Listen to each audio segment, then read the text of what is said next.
الحمد لأهله والصلاة على أهلها أما بعد. معززو یورور پختنه کړې ده وای دلته مې یو چا نه واورېدل هغه وایي چې کوم څوک واده نه لري پر هغه باندې قرباني نه ده واجب. آیا دا خبره صحیح ده که نه؟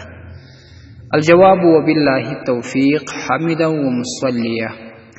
محترمه د شریعت د قواعدو له مخې قرباني پر هر عاقل بالغ مقیم نارینه وي که زنانه قرباني پر واجبه ده چې څنګه صاحب د نصاب سي.